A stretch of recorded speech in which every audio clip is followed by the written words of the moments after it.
2 centuries, and 2 millenniums. We had the best music, the fastest cars, drive-in theaters, soda fountains, and happy days. And we're not even that old yet. We're just that cool. We all grew up in the 60s, and that was the coolest generation ever. So we're cool. Teach us to number our days, that we may gain a heart of wisdom. This is Moses' prayer in Psalms, start of his prayer. Teach us to number our days, that we may gain a heart of wisdom. Now, numbering our days has to do with time, right? I often hear people say, I didn't have enough time to do that. But guess what? We all have the same amount of time. There's 365 and 1/4 days in a year. My year's not bigger than yours, and yours is not smaller than mine. 24 hours in a day, that's every day for everybody. You get your allotted 24 hours. Not 23 sometime and not 26 sometimes. 24 hours a day. 60 minutes for each hour. That would be 1,440 hours in a day. That's 1,440 hours in a day. There's 60 seconds in each hour, so that's 86,400 seconds per day. So you're talking about numbering your days. Time is finite. You can count it. And we all have the same amount of time. So what does this mean? Teach us to number our days, that we may gain a heart of wisdom. Here's another way to say that. Teach us to realize how short our lives are, that our hearts will become wise. Teach us to realize that life is short. I think most of us have always realized that. Life is short, especially for some people. Life is very short. Another way to say that is, teach us to make the most of our time so that we may grow in wisdom.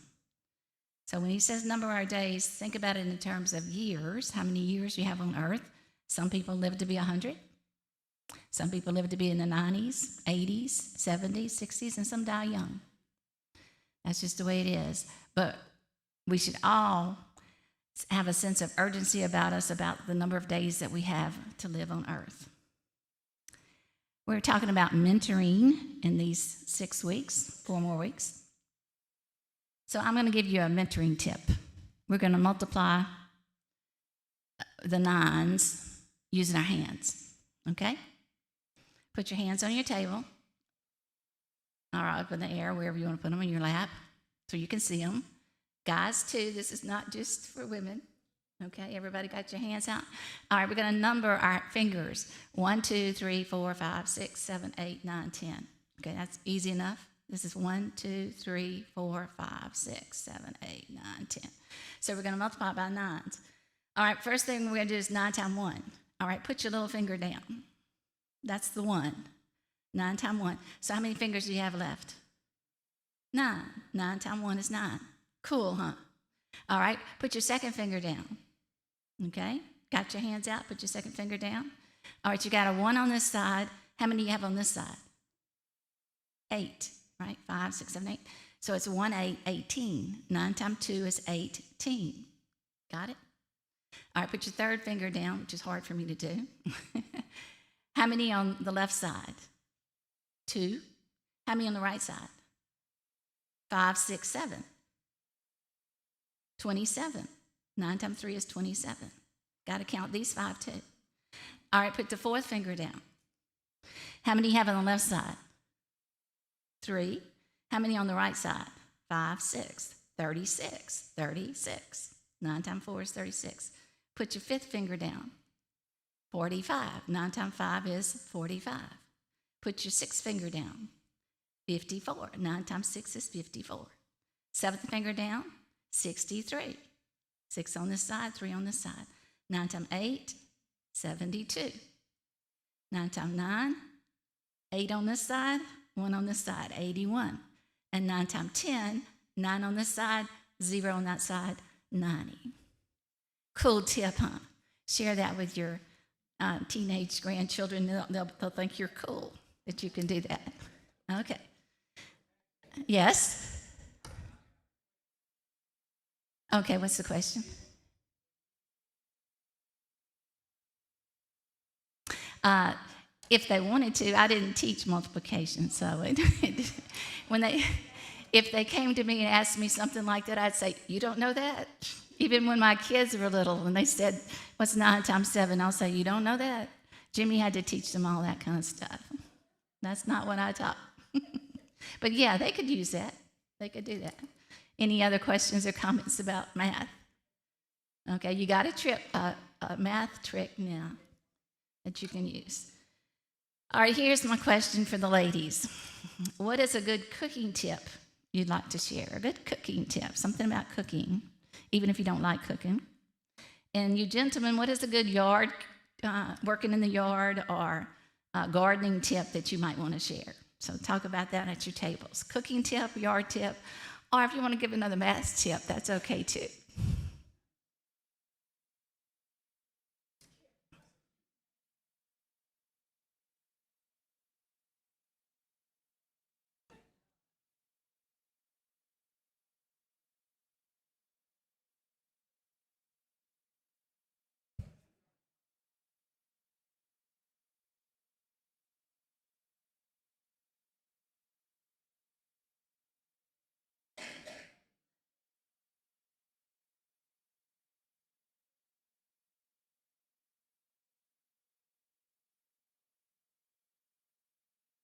Anybody got a real good one they want to share with the whole class? Real good tip, cooking or yard work or gardening?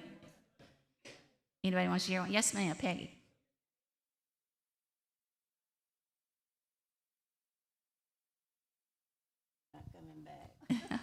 That's a good. I wanted to ask about that. Cut the dead shrubs because they're not coming back. Okay, that's okay.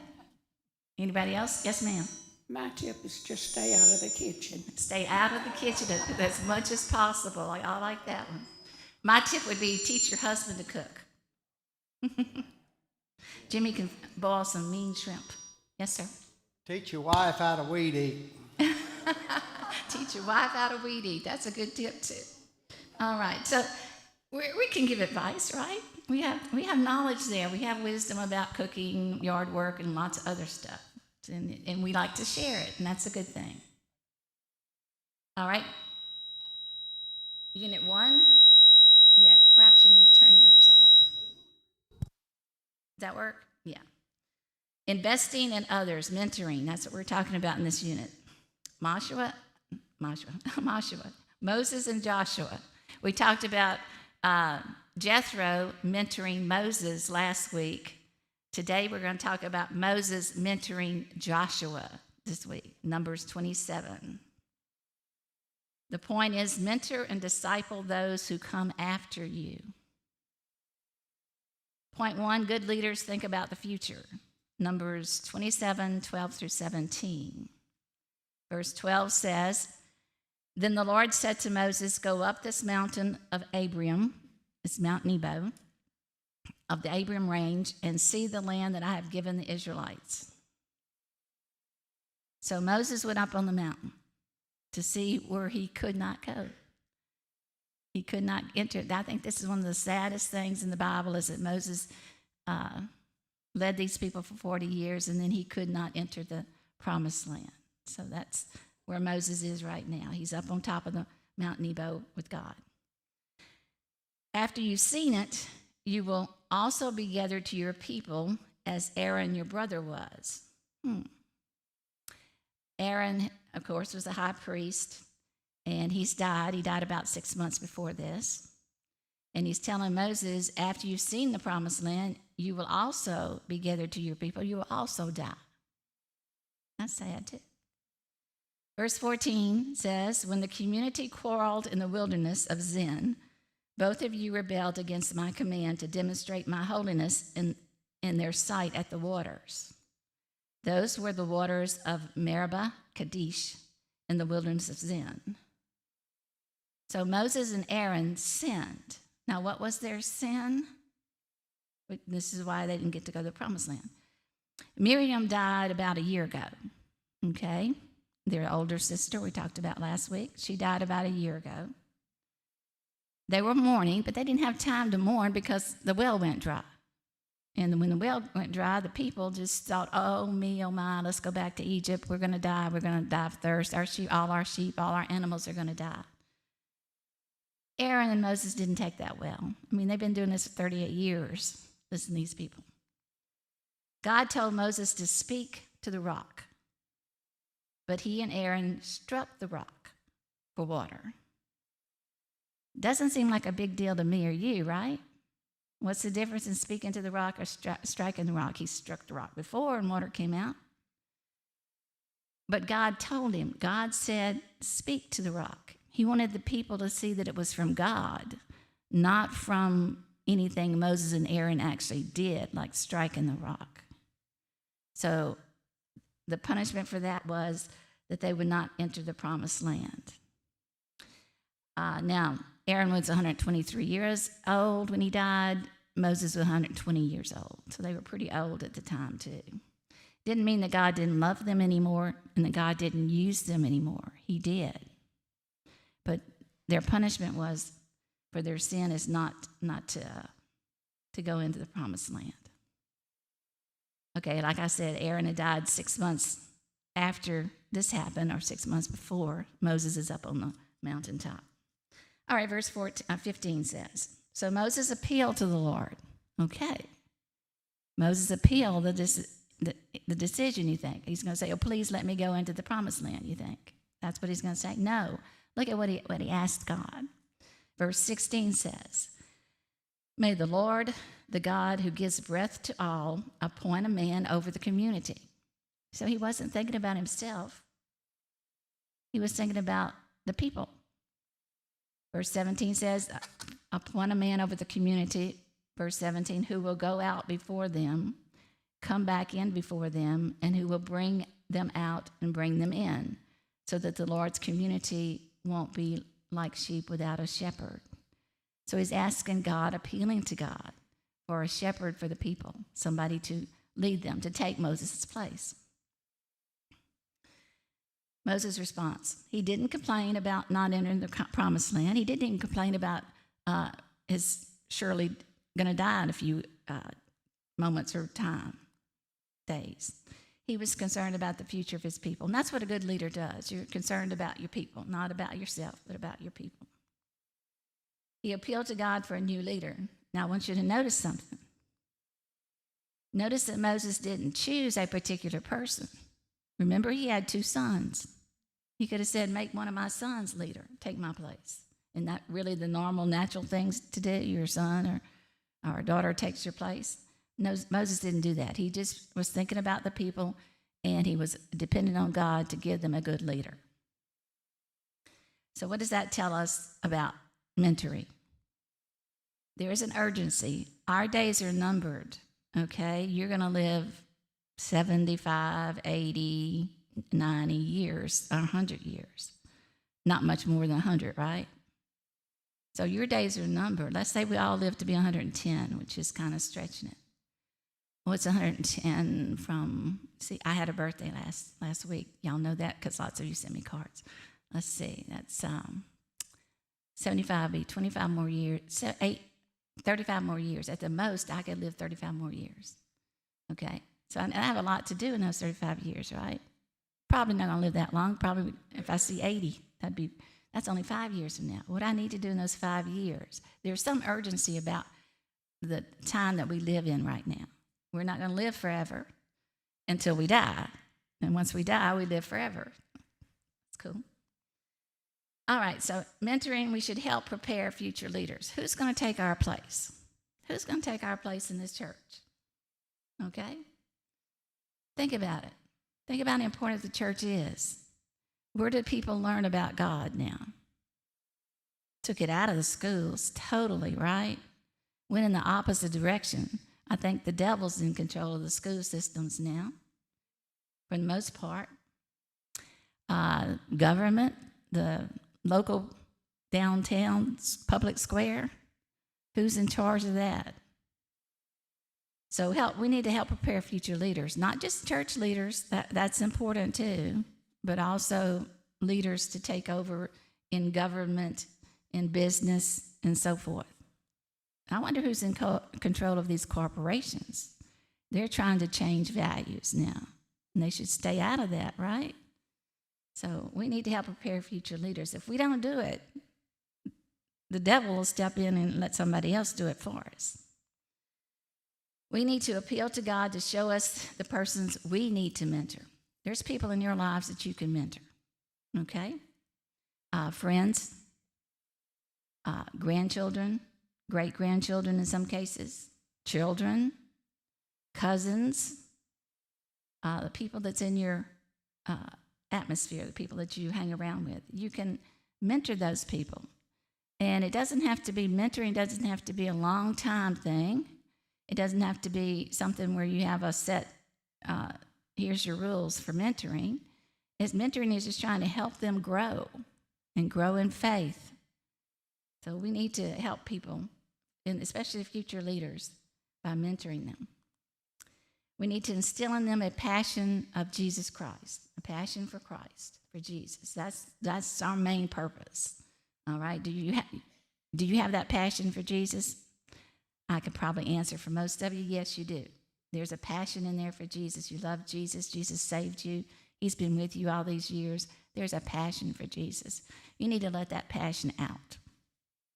Show your grandchildren you have that passion. Your children, you have that passion. Try to instill it into them before it's too late, because they don't get it anywhere else. They're not getting it at your house. They're not getting it in church. They're not getting it anywhere else. They don't get it there. So mentoring, there's some urgency to it, and we need to instill passion for our future leaders.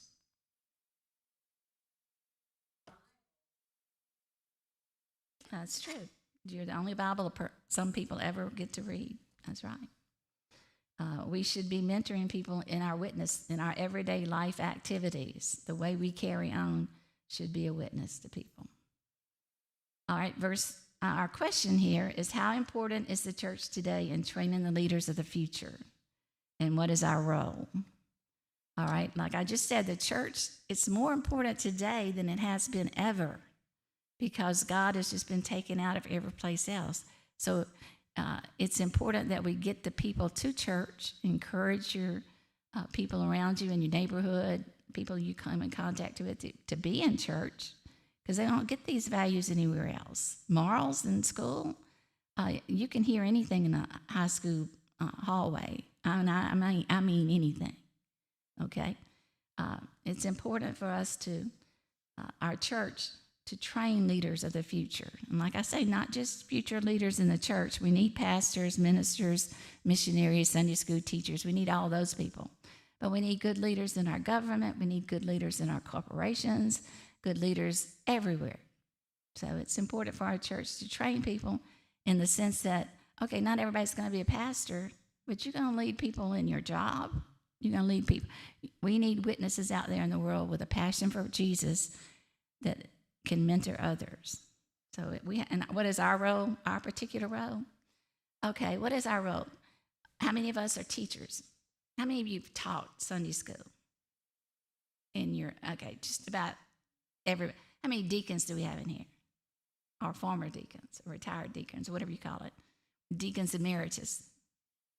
Okay, we have people here, you've had active roles in this church. How many of you have ever been on a committee? How many has ever been on a pastor search committee? Those aren't fun, are they? Or any kind of minister search committee. Those aren't fun. Committees.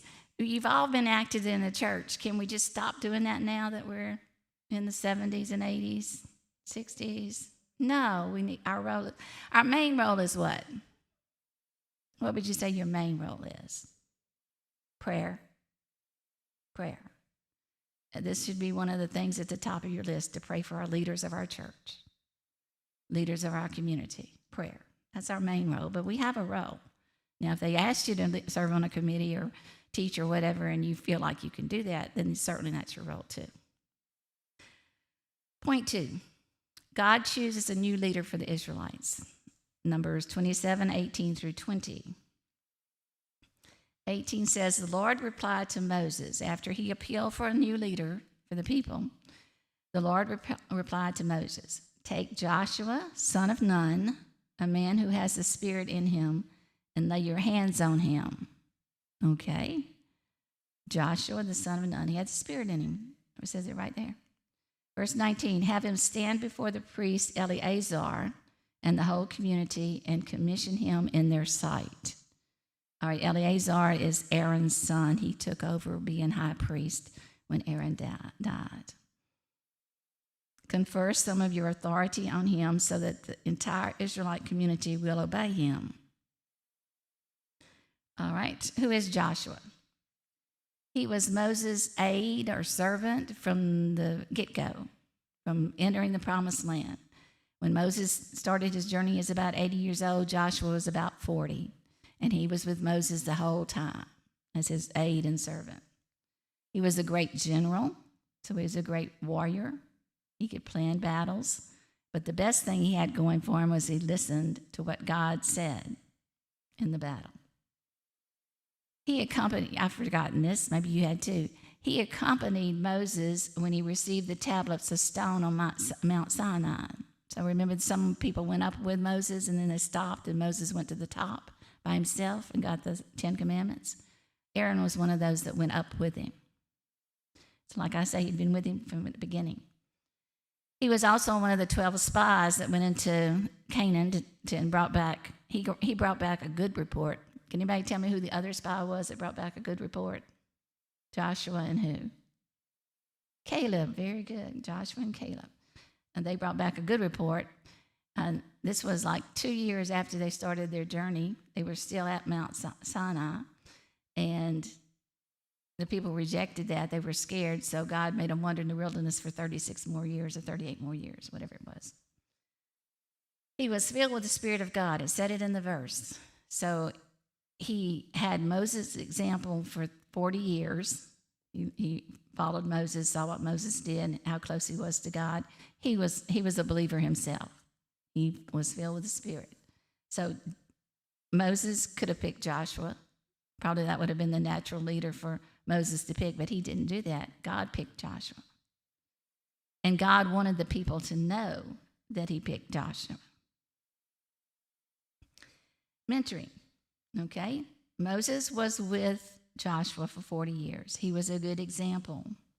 Lost his temper sometimes, but we all do that. We all make mistakes and do that. But you always come back to God, and God always forgives us, right? Another part of mentoring is to spend time with the person you're mentoring. Like I said, we all have 24 hours in the day, and you can't say, I don't have time to go and do that. We all have the same amount of time. It's how we use it that's important. So spending time with the person you're mentoring. Sometimes this is very important. Some people are not going to listen to you if you just meet them the first day and you start telling them about Jesus. They'll turn you off. But if you develop a relationship with that person and they see it in your life before you actually say the words, then that's a different ballgame altogether. So spend time with the person you're mentoring. Stay connected to the person. All right, suppose you have a grandchild. Suppose you have a grandchild that lives in Utah or Memphis or South Louisiana, where my grandchild is. You can stay connected to that person. You can spend time with that person. There's FaceTime. You can FaceTime your grandchildren every day if you wanted to. They'd probably be too busy for you to do that. But, you can FaceTime them. Just, hey, how you doing? Maybe once a week or something like that would be better. But you can text that grandchild every day. Good morning, and send them a little Bible verse, just so they know you're thinking about them. Or if you know that they're going to have a baseball game or something like that, good luck on your baseball game. Or if you know they won, congratulations on winning your base. You can text them, and they will text you back. Now, your son or daughter may not text you back right away, but your grandchild will. Okay? If I want to get a message to Jamie and Carmen or Randy Joe, I text the kids, the grandkids, and they'll get back to me. So use that text button. Now, the internet's good for lots of stuff, but it's certainly good for keeping connected with your grandchildren and others, your friends.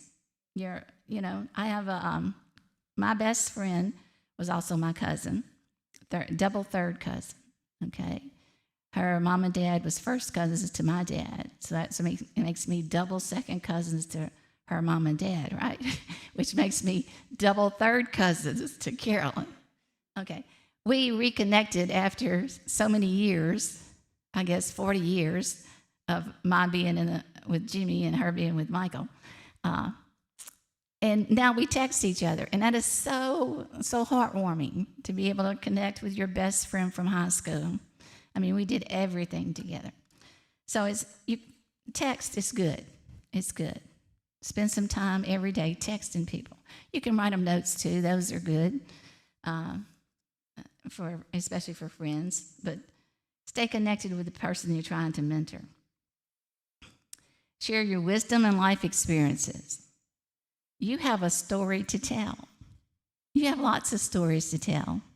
We all have that uncle at family gatherings who tell the same stories over and over again. That's good, okay? Because usually at family gatherings, there's somebody new there that hadn't heard the stories. So that's good. Tell your stories over and over again. The ones that make them laugh, the ones that make them want to cry, just tell your stories. You have wisdom and you have life experiences that are different than everybody else's, and you need to share those. And guess what? Your days are numbered. Okay? We don't have a lot more days to be sharing these stories. So be sharing your stories with people. My question is, from those verses, why was it important that Joshua stand before the high priest for all to see? They had an ordination ceremony, a commissioning service, if you will. Joshua came up there and before everybody was commissioned. Why was that important? Why was that important? It was kind of like passing the ball to somebody, passing the crown to somebody, crowning somebody new.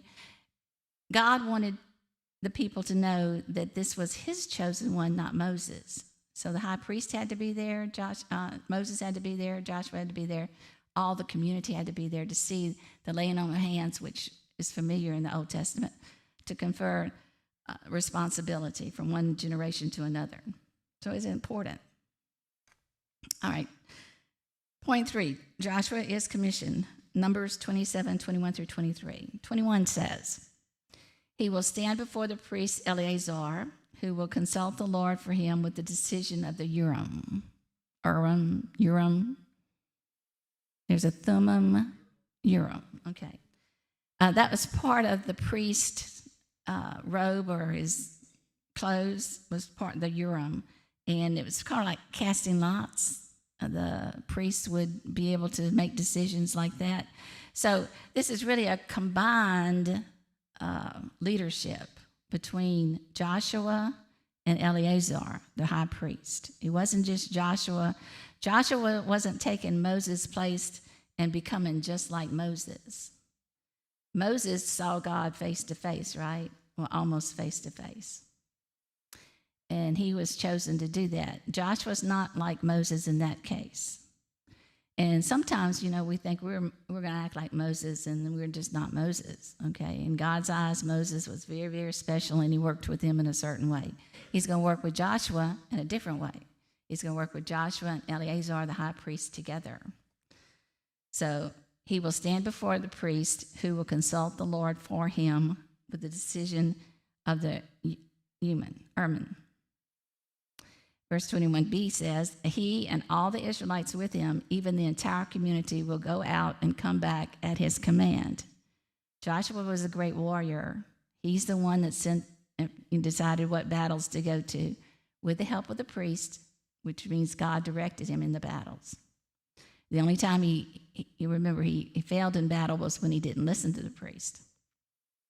So he was going to be the general. He was going to be the person to send him in and out. Moses did as the Lord commanded him. He took Joshua, had him stand before the priest Eleazar and the entire community, laid hands on him, and commissioned him as the Lord had spoken through Moses. So Moses did what God said to do, commissioned him in front of all the people. So we see he's on the mountain, and he's commissioning Joshua, putting his hands on there. Eleazar is there somewhere, the priest, and the people are there. And you think about it, remember how many people we had? 2.5 million people, right? So those people, and they followed them in different tribes. The tribes stayed together and all had their special places to be. But that's a lot of people. See, they were all up and down that mountaintop and in the valley, just spread out. And up on the mountain, Moses was commissioning Joshua. Moses did what God told him to do. How important is it to do what God tells us to do? Moses did not get to go into the promised land because he didn't do what God told him to do. Okay? Sometimes we don't get to do what we want to do because that's not God's will for us. Okay? We need to always do what God tells us to do. And the question is, how do you know what God wants you to do? Read your Bible, okay? And the Bible's pretty clear on how you should act and how you should live. Joshua was to work with the high priest. Joshua wasn't just to take off and be like a Saul king or anything like that. He was to work with the high priest. And remember, that's okay with him because he was filled with the Spirit. He depended on God. The people followed Joshua into the promised land. That's the result of appealing to God for a leader, so asking God for help, and then doing what God says, going through the open doors that he opens for you and doing what he says, and then the people will follow Joshua into the promised land, did what he did, and they conquered the promised land with God's help. All right, so my question is, who are you qualified to mentor? All right, let's get down to the really nitty-gritty. Who are you qualified to mentor? All right? Somebody should have popped in your mind right quick. If somebody didn't pop in your mind, then think about it just a minute. Who can I mentor?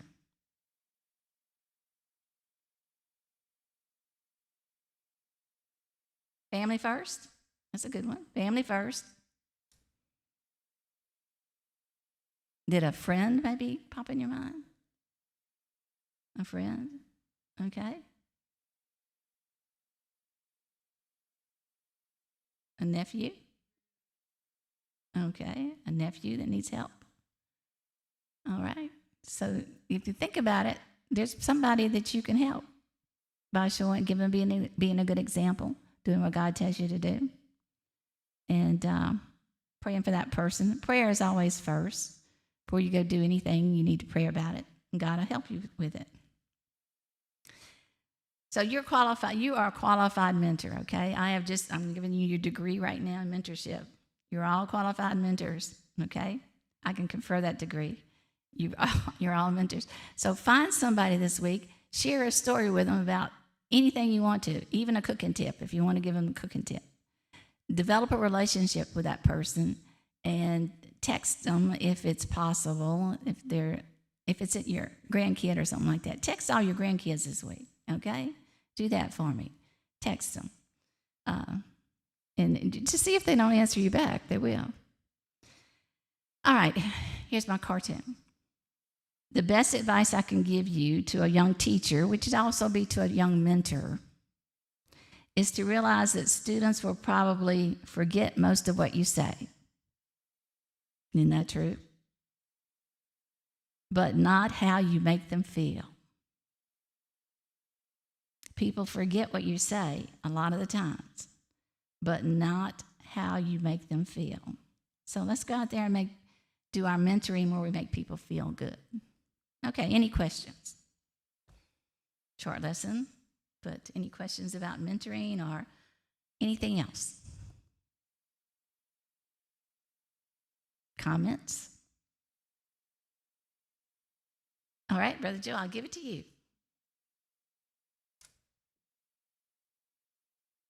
Righty. Well, good message. Okay. I guess we'll move right on into prayer request, or if anybody's got anything that they would like to say, or if they would like to, bring up something that's I need to be talking about probably. Sue, you got anything? Always. Okay, that's good. Just want to remind everyone that Tuesday is election day for the city mayor. I'm out in the county and I cannot vote, but please pray about who you're going to vote for. And no matter what your position is, vote for the person that the Lord leads you to vote for. Good message. And actually, our city needs a lot of Christians to vote. So, okay. All right, is any other thing? Okay. Joe and everybody, if Linda and I stay married until Friday, we will celebrate number 61.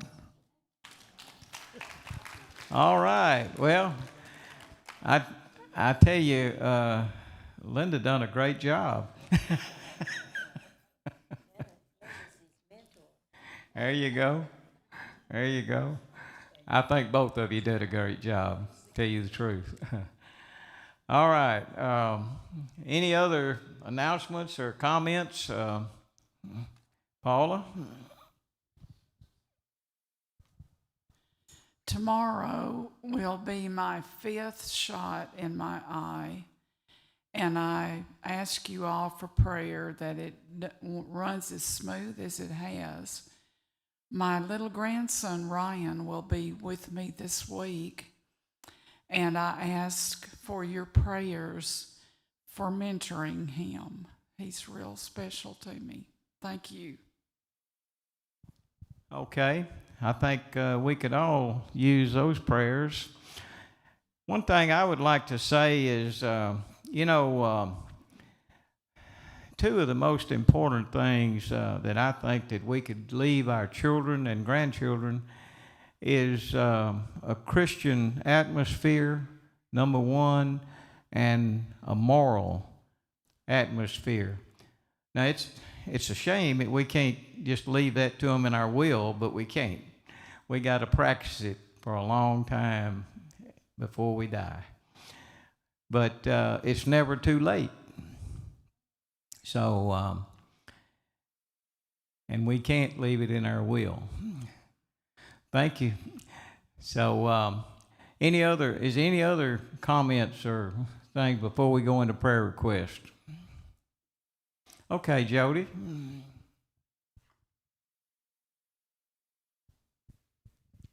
I just have to say that Benny Tucker was one of the best mentors I've ever known. He was so good at being with our grandchildren and encouraging them and guiding them without being bossy about it.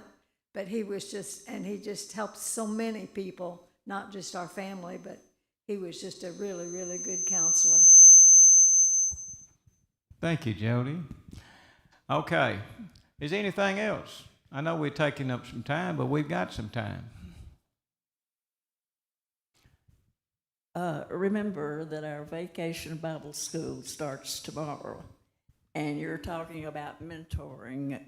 There will be so many children up here next week, and that'll be a very, very big challenge for a lot of these teachers that will be teaching these children. Okay, thank you. Is there anything else? Okay, if not, we'll go into our prayer request. I'm sure we got plenty of those. Judy?